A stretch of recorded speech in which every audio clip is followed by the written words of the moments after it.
सत श्री अकाल सारिਆਂ ਨੂੰ। उम्मीद करदा तुसीं सारे तंदुरुस्त ते चढ़दी कला च होवोगे।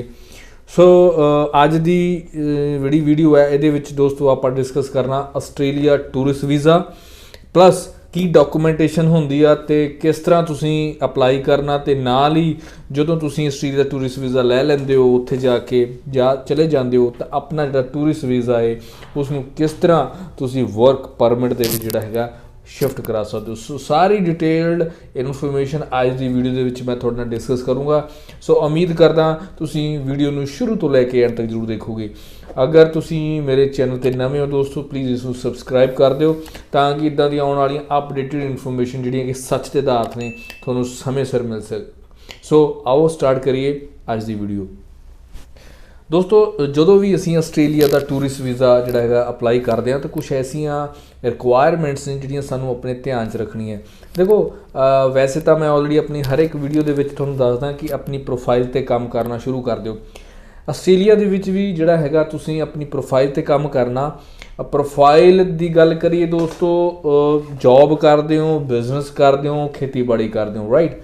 अगर तुसीं जॉब करते हो तो कुछ ऐसे डॉक्यूमेंट्स ने जिहड़े बहुत ज़रूरी ने, राइट। जॉब करते हो चाहे तुसी प्राइवेट करते हो या तुसी गवर्नमेंट अदारे च काम करते हो। प्राइवेट की गल करिए तो तुसी अपनी NOC जिहड़ी हैगी थोड़े कोल बहुत ज़रूरी होनी चाहिए आ। और जिहड़ी हैगी सैलरी चाहे थोड़ी कैश आती है या तुसी अपने अकाउंट दे विच क्रेडिट करते हो। अगर तो तुसी कैश इन हैंड लै रहे हो तो दोस्तों तुसी सैलरी जिहड़ी हैगी अपनी कैश स्लिप्स ਜਿਹੜੀਆਂ ਹੈਗੀਆਂ ਉਹ ਤੁਸੀਂ ਲੈ ਸਕਦੇ ਹੋ, ਕੰਪਨੀ ਦੇ ਲੈਟਰ ਹੈਡ ਤੇ ਲੈ ਸਕਦੇ ਹੋ। ਔਰ ਆਪਣੀ ਜੁਆਇਨਿੰਗ ਲੈਟਰਸ ਜਿਹੜੀਆਂ ਕਿ ਤੁਸੀਂ ਜ਼ਰੂਰ ਆਪਣੇ ਕੋਲ ਰੱਖੋ। ਔਰ ਜਿਹੜੀ ਸੈਲਰੀ ਅਗਰ ਤੁਹਾਡੇ ਅਕਾਊਂਟ 'ਚ ਆਉਂਦੀ ਹੈ ਤਾਂ ਤੁਸੀਂ ਜਿਹੜੀ ਥੋੜੀ ਸਟੇਟਮੈਂਟ ਹੈ ਐਟਲੀਸਟ 6 ਮਹੀਨੇ ਦੀ 6 ਮੰਥ ਦੀ ਜਿਹੜੀ ਸਟੇਟਮੈਂਟ ਆ ਉਹ ਤੁਸੀਂ ਜ਼ਰੂਰ ਉਸ ਨੂੰ ਮੈਨੇਜ ਕਰੋ, ਕਿਉਂਕਿ ਜਦੋਂ ਤੁਹਾਡੇ ਅਕਾਊਂਟ ਦੇ ਵਿੱਚ ਸੈਲਰੀ ਆਉਂਦੀ ਹੈ ਤਾਂ ਜਸਟੀਫਾਈਡ ਹੋ ਜਾਂਦੀ ਹੈ, ਰਾਈਟ। ਸੋ ਇਸ ਤੋਂ ਇਲਾਵਾ ਥੋੜਾ ਵਿਜ਼ਿਟਿੰਗ ਕਾਰਡਸ ਹੋ ਗਿਆ, ਰਾਈਟ। ਤੇ ਇਸ ਤਰ੍ਹਾਂ ਜਿਹੜਾ ਹੈਗਾ ਇਹ ਤੁਸੀਂ ਡਾਕੂਮੈਂਟੇਸ਼ਨ ਆਪਣੀ ਤਿਆਰ ਕਰ ਸਕਦੇ ਹੋ। ਤੇ ਅਗਰ ਆਪਾਂ ਗੱਲ ਕਰੀਏ ਦੋਸਤੋ, ਜੇ ਤੁਸੀਂ ਬਿਜ਼ਨਸਮੈਨ ਹੋ ਤਾਂ ਕੋਈ ਵੀ ਬਿਜ਼ਨਸ ਕਰਦੇ ਹੋ, ਚਾਹੇ ਛੋਟਾ ਬਿਜ਼ਨਸ ਕਰਦੇ ਹੋ ਚਾਹੇ ਬੜਾ ਬਿਜ਼ਨਸ ਕਰਦੇ ਹੋ, ਬਿਜ਼ਨਸ ਦੀ ਰਿਕੁਆਇਰਮੈਂਟ ਦੇ ਅਕੋਰਡਿੰਗ ਤੁਸੀਂ ਆਪਣੀ ਕਰੰਟ ਐਂਡ ਸੇਵਿੰਗ ਅਕਾਊਂਟਸ ਦੀ ਜਿਹੜੀਆਂ ਸਟੇਟਮੈਂਟਸ ਨੇ ਐਟਲੀਸਟ 6 ਮੰਥ ਦੀਆਂ ਤੁਸੀਂ ਉਸ ਨੂੰ ਮੈਨੇਜ ਕਰੋ। ਜੋ ਵੀ ਤੁਸੀਂ ਇਨਕਮ ਕਰਦੇ ਹੋ ਬਿਜ਼ਨਸ ਤੋਂ ਉਹ ਤੁਹਾਡੇ ਅਕਾਊਂਟ ਦੇ ਵਿੱਚ ਜਿਹੜਾ ਹੈਗਾ ਉਹ ਸ਼ੋ ਹੁੰਦਾ ਹੋਵੇ ਵੀ this is income from your business, right। ਇੱਦਾਂ ਹੀ ਤੁਸੀਂ ਆਪਣੀ ਬਿਜ਼ਨਸ ਦੇ ਸਰਟੀਫਿਕੇਟਸ ਰਜਿਸਟ੍ਰੇਸ਼ਨ ਸਰਟੀਫਿਕੇਟਸ ਲਗਾ ਸਕਦੇ ਹੋ ਜੋ ਤੁਹਾਡਾ ਬਿਜ਼ਨਸ ਹੈਗਾ, ਹੈ ਨਾ। GST ਦੀਆਂ ਜਿਹੜਾ ਹੈਗਾ ਰਜਿਸਟ੍ਰੇਸ਼ਨ ਲਗਾ ਸਕਦੇ ਹੋ।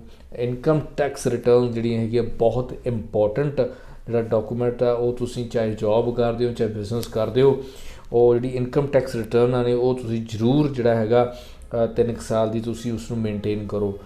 ਇਨਕਮ ਟੈਕਸ ਰਿਟਰਨ ਸੇ ਵੀ ਮੈਂ ਆਲਰੇਡੀ ਕਾਫੀ ਦੱਸਿਆ ਵੀਡੀਓਜ਼ ਦੇ ਵਿੱਚ ਕਿ ਜਿਹੜੀ ਇਨਕਮ ਟੈਕਸ ਰਿਟਰਨ ਹੈ ਉਹ should be match your income what you are getting. ਜੋ ਵੀ ਤੁਸੀਂ ਆਪਣੀ ਇਨਕਮ ਲੈਂਦੇ ਹੋ ਉਹਦੇ ਨਾਲ ਮੈਚ ਹੋਣੀ ਚਾਹੀਦੀ ਆ। ਇਹ ਨਾ ਹੋਵੇ ਵੀ ਕਿ ਸਮਟਾਈਮ ਜੋ ਅੱਜ ਕੱਲ੍ਹ ਦੇਖਿਆ ਜਾਂਦਾ ਕਿ ਅਸੀਂ ਕਹਿ ਦਿੰਦੇ ਹਾਂ ਜਾਂ CA ਜਾਂ ਕੋਈ ਹੋਰ ਤੁਹਾਨੂੰ ਕਹਿ ਦਿੰਦਾ ਵੀ ਲਿਆਓ ਜੀ ਮੈਂ ਤੁਹਾਡੀ ਜਿਹੜੀ ਹੈਗੀ ਆ ITR ਫਿਲ ਕਰ ਦਿੰਦਾ, ਕਿਉਂਕਿ ਸਾਨੂੰ ਤਾਂ ਨੌਲੇਜ ਹੁੰਦੀ ਨਹੀਂ ਲੇਕਿਨ ਅਸੀਂ ITR ਜਿਹੜੀ ਹੈਗੀ ਆ ਫਿਲ ਕਰਵਾ ਲੈਂਦੇ ਹਾਂ। ਦੋਸਤੋ ITR ਜਿਹੜੀ ਹੈ ਕਦੇ ਫਿਲ ਨਹੀਂ ਕੀਤੀ ਜਾਂਦੀ, ਉਹ ਜਿਹੜੀ ਹੈਗੀ ਆ ਮੈਚ ਕਰਦੀ ਹੈ ਜੋ ਵੀ ਤੁਹਾਡੀ ਇਨਕਮ ਹੈ, ਜੋਬ ਕਰਦੇ ਹੋ ਜਾਂ ਬਿਜ਼ਨਸ ਕਰਦੇ ਹੋ, ਜੋ ਵੀ ਤੁਹਾਡੀ ਇਨਕਮ ਹੈ ਉਸ ਦੇ ਅਨੁਸਾਰ ਜਿਹੜੀ ਹੈਗੀ ਆ ਤੁਸੀਂ ਉਹ ਫਿਲ ਕੀਤੀ ਜਾਂਦੀ। ਸੋ ਇਹਦਾ ਖਾਸ ਖਿਆਲ ਰੱਖਣਾ। ਸੋ ਅਗਰ ਤੁਸੀਂ ਐਗਰੀਕਲਚਰ ਹੋ ਦੋਸਤੋ ਤਾਂ ਐਗਰੀਕਲਚਰ ਦੇ ਵਿੱਚ ਕੀ ਆ ਜਿਹੜੀ ਸਾਡੀ ਗੌਰਮੈਂਟ ਹੈ ਉਹ ਐਗਜ਼ੈਂਪਸ਼ਨ ਦੇ ਦਿੰਦੀ ਹੈ ਇਨਕਮ ਟੈਕਸ ਰਿਟਰਨ ਨੂੰ, ਲੇਕਿਨ ਜਿਹੜੇ ਐਗਰੀਕਲਚਰ ਨੇ ਉਹ ਆਪਣੀ ਇਨਕਮ ਦਾ ਜਿਹੜਾ ਸਬੂਤ ਹੈ ਉਹ ਪ੍ਰੂਫ ਜਿਹੜਾ ਹੈਗਾ ਤਹਿਸੀਲਦਾਰ ਦੇ ਇਨਕਮ ਸਰਟੀਫਿਕੇਟ ਤੋਂ ਜਿਹੜਾ ਹੈਗਾ ਉਹ ਪ੍ਰੈਜ਼ੈਂਟ ਕਰ ਸਕਦੇ ਨੇ। ਸੋ ਇੱਦਾਂ ਤੁਸੀਂ ਡਾਕੂਮੈਂਟੇਸ਼ਨ ਜਿਹੜੇ ਹੈਗੇ ਸਾਰੇ ਤਿਆਰ ਕਰ ਸਕਦੇ ਹੋ।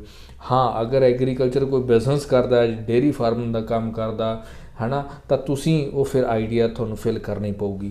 ਸੋ ਇਹ ਤਾਂ ਹੋ ਗਈ ਗੱਲ ਦੋਸਤੋ ਡਾਕੂਮੈਂਟੇਸ਼ਨ ਦੀ। ਅਗਰ ਆਪਾਂ ਗੱਲ ਕਰੀਏ ਦੋਸਤੋ ਆਸਟ੍ਰੇਲੀਆ ਦੇ ਵਿਜ਼ਟਰ ਵੀਜ਼ੇ ਦੀ ਤਾਂ 1 ਸਾਲ ਤੋਂ ਲੈ ਕੇ 3 ਸਾਲ ਤੱਕ ਦਾ ਜਿਹੜਾ ਸਾਨੂੰ ਵੀਜ਼ਾ ਮਲਟੀਪਲ ਵੀਜ਼ਾ ਮਿਲਦਾ ਹੈਗਾ ਔਰ ਤੁਸੀਂ ਇਹ ਜਿਹੜਾ ਹੈਗਾ ਲੈ ਸਕਦੇ ਹੋ।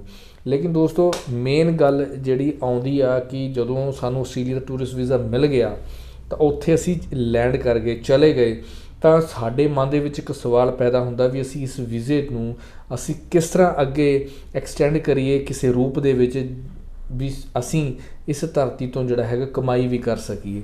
ਲੇਕਿਨ ਉਹ ਕਿੱਦਾਂ ਹੋਊਗਾ, ਕਿਉਂਕਿ ਆਸਟ੍ਰੇਲੀਆ ਜਿਹੜਾ ਟੂਰਿਸਟ ਵੀਜ਼ਾ ਹੈ ਉਹ ਜਿਹੜਾ ਸਾਨੂੰ ਟੂਰਿਸਟ ਵੀਜ਼ਾ ਮਿਲਦਾ ਅਸੀਂ ਉਹਦੇ 'ਤੇ ਕੰਮ ਨਹੀਂ ਕਰ ਸਕਦੇ, ਉਹ ਇਲੀਗਲ ਹੁੰਦਾ ਹੈ।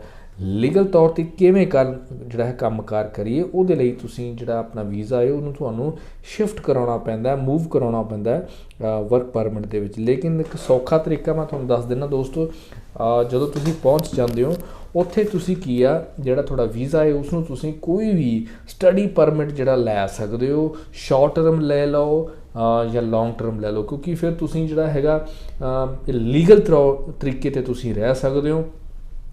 ਔਰ ਨਾਲ ਜਦੋਂ ਤੁਸੀਂ ਆਪਣਾ ਸਟੱਡੀ ਪਰਮਿਟ ਪੂਰਾ ਕੀਤਾ ਤਾਂ ਤੁਸੀਂ ਉਸ ਤੋਂ ਬਾਅਦ ਕੰਮਕਾਰ ਵੀ ਕਰ ਸਕਦੇ ਹੋ, ਠੀਕ ਹੈ।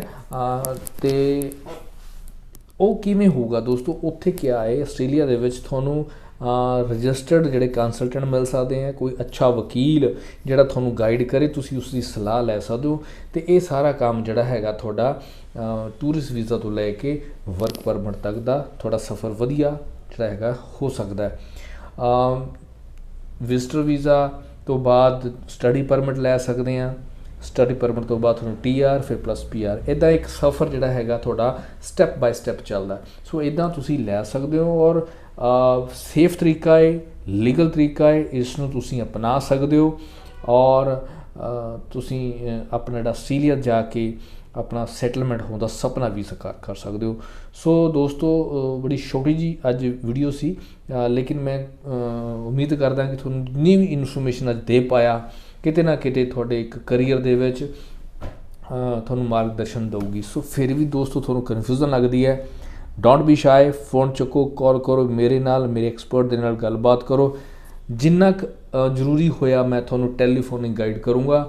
ਹਾਂ, ਅਗਰ ਤੁਸੀਂ ਡਿਟੇਲ ਦੇ ਵਿੱਚ ਮੇਰੇ ਨਾਲ ਜਾਣਨਾ ਚਾਹੁੰਦੇ ਹੋ ਔਰ ਮੇਰੀ ਸਰਵਿਸਿਜ਼ ਲੈਣਾ ਚਾਹੁੰਦੇ ਹੋ ਤਾਂ ਉਹਦੇ ਲਈ ਦੋਸਤੋ ਇੱਕ ਵਿਜ਼ਿਟ ਤਾਂ ਜ਼ਰੂਰ ਬਣਦੀ ਹੈ। ਸੋ ਮੈਨੂੰ ਮਿਲੋ, ਅੱਛਾ ਲੱਗੂਗਾ ਤਾਂ ਆਪਾਂ ਅੱਗੇ ਰਿਸ਼ਤਾ ਵਧਾਵਾਂਗੇ, ਨਹੀਂ ਅੱਛਾ ਲੱਗੂਗਾ ਤਾਂ ਵੀ ਤੁਹਾਡਾ ਹੁਕਮ ਸਿਰ ਮੱਥੇ। ਬਟ ਐਂਡ ਦੇ ਵਿੱਚ ਇੱਕ ਸੁਜੈਸ਼ਨ ਜ਼ਰੂਰ ਦਊਂਗਾ ਕਿ ਕਦੇ ਵੀ ਜਦੋਂ ਵੀ ਅਸੀਂ ਟੂਰਿਸਟ ਵੀਜ਼ਾ ਅਪਲਾਈ ਕਰਦੇ ਹਾਂ ਉਹਦੇ ਵਿੱਚ ਹਰੀ ਨਹੀਂ ਕਰਨੀ, ਆਪਣੀ ਪ੍ਰੋਫਾਈਲ 'ਤੇ ਕੰਮ ਕਰਨਾ, ਕਿਉਂਕਿ ਆਸਟ੍ਰੇਲੀਆ ਗੌਰਮੈਂਟ ਜਿਹੜੀ ਹਾਈ ਕਮਿਸ਼ਨ ਹੈ ਇਹ ਵੈਰੀ ਸਟ੍ਰਿਕਟ ਹੈ ਤੁਹਾਡੇ ਫੰਡਿੰਗ ਨੂੰ ਲੈ ਕੇ ਔਰ ਤੁਹਾਡੀ ਪ੍ਰੋਫਾਈਲ ਨੂੰ ਲੈ ਕੇ। ਸੋ ਕਦੇ ਵੀ ਫੇਕ ਡਾਕੂਮੈਂਟਸ ਨਹੀਂ ਲਗਾਉਣਾ ਦੋਸਤੋ, ਕਿਉਂਕਿ ਫੇਕ ਡਾਕੂਮੈਂਟਸ ਦੇ ਨਾਲ ਜਿਹੜੀ ਤੁਹਾਡੀ ਪ੍ਰੋਫਾਈਲ ਖਰਾਬ ਹੁੰਦੀ ਹੈ, ਅਗਰ ਰਿਜੈਕਸ਼ਨ ਆ ਜਾਂਦੀ ਹੈ ਤਾਂ ਡੈਫੀਨਿਟਲੀ ਤੁਹਾਡੀ ਪ੍ਰੋਫਾਈਲ ਖਰਾਬ ਹੋ ਜਾਂਦੀ ਹੈ। ਪ੍ਰੋਫਾਈਲ ਨੂੰ ਖਰਾਬ ਨਹੀਂ ਕਰਨਾ ਦੋਸਤੋ। ਅਗਰ ਤੁਹਾਡੀ ਪ੍ਰੋਫਾਈਲ ਦੇ ਵਿੱਚ ਸੱਚ ਹੈਗਾ ਤਾਂ ਸੱਚ ਦੇ ਆਧਾਰ 'ਤੇ ਤੁਸੀਂ ਵੀਜ਼ਾ ਲੈਣਾ। ਵੀਜ਼ਾ ਤੁਸੀਂ ਖੁਦ ਲੈਣਾ ਜੀ, ਕਿਸੇ ਨੇ ਨਹੀਂ ਦੇਣਾ। ਵੀਜ਼ਾ ਆਫਿਸਰ ਵੀ ਵੀਜ਼ਾ ਦੇਣ ਨੂੰ ਬੈਠਾ, ਲੇਕਿਨ ਅਸੀਂ ਕਈ ਵਾਰ ਜਲਦਬਾਜ਼ੀ ਦੇ ਵਿੱਚ ਕੁਝ ਐਸੀ ਅੱਗੇ ਹੱਥਾਂ 'ਚ ਫਸ ਜਾਂਦੇ ਹਾਂ ਜਿਹਦੇ ਕਰਕੇ ਅਸੀਂ ਫੇਕ ਡਾਕੂਮੈਂਟਸ ਦਾ ਸਹਾਰਾ। ਕਈ ਵਾਰ ਤਾਂ ਤੁਹਾਨੂੰ ਇਹ ਵੀ ਨਹੀਂ ਪਤਾ ਹੁੰਦਾ ਦੋਸਤੋ ਕਿ ਡਾਕੂਮੈਂਟੇਸ਼ਨਸ ਕੀ ਲੱਗੀ ਹੈ ਤੁਹਾਡੀ ਪ੍ਰੋਫਾਈਲ ਦੇ ਵਿੱਚ, ਜਾਂ ਸਿਰਫ ਤੁਹਾਡੇ ਤੋਂ ਸਿਰਫ ਪਾਸਪੋਰਟ, ਪੈਨ ਕਾਰਡ, ਆਧਾਰ ਕਾਰਡ ਮੰਗਿਆ ਜਾਂਦਾ, ਬਾਕੀ ਚੀਜ਼ਾਂ ਨਹੀਂ। ਤੁਸੀਂ ਆਪਣੇ ਆਪ ਨੂੰ ਅਵੇਅਰ ਰੱਖੋ, ਅੱਛੀ ਗਾਈਡੈਂਸ ਲਵੋ, ਜੈਨੂਇਨ ਗਾਈਡੈਂਸ ਲਵੋ, ਜਿੱਥੋਂ ਵੀ ਤੁਹਾਨੂੰ ਅੱਛੀ ਗਾਈਡੈਂਸ ਮਿਲਦੀ ਹੈ ਰਾਈਟ, ਫਿਰ ਹੀ ਤੁਸੀਂ ਕਿਸੇ ਰਿਜ਼ਲਟ 'ਤੇ ਜਾ ਕੇ ਜਿਹੜਾ ਤੁਸੀਂ ਉਸਦੀ ਸਰਵਿਸ ਲਵੋ। ਸੋ ਅੱਜ ਦੇ ਲਈ ਦੋਸਤੋ ਇੰਨਾ ਹੀ ਹੈ। ਨੈਕਸਟ ਵੀਡੀਓ ਦੇ ਵਿੱਚ ਫਿਰ ਮੁਲਾਕਾਤ ਕਰੂੰਗਾ ਔਰ ਕੋਸ਼ਿਸ਼ ਕਰੂੰਗਾ ਕਿ ਤੁਹਾਨੂੰ ਫਿਰ ਸੱਚੀ ਇਨਫੋਰਮੇਸ਼ਨ ਦੇ ਨਾਲ ਅਵੇਅਰ ਕਰ ਸਕਾਂ। ਸੋ ਅੱਜ ਦੇ ਲਈ ਇੰਨਾ ਹੀ ਦੋਸਤੋ, ਤਦ ਤੱਕ ਲਈ ਖੁਸ਼ ਰਹੋ, ਆਬਾਦ ਰਹੋ। ਸਤਿ ਸ਼੍ਰੀ ਅਕਾਲ ਸਾਰਿਆਂ ਨੂੰ, ਥੈਂਕ ਯੂ ਸੋ ਮਚ।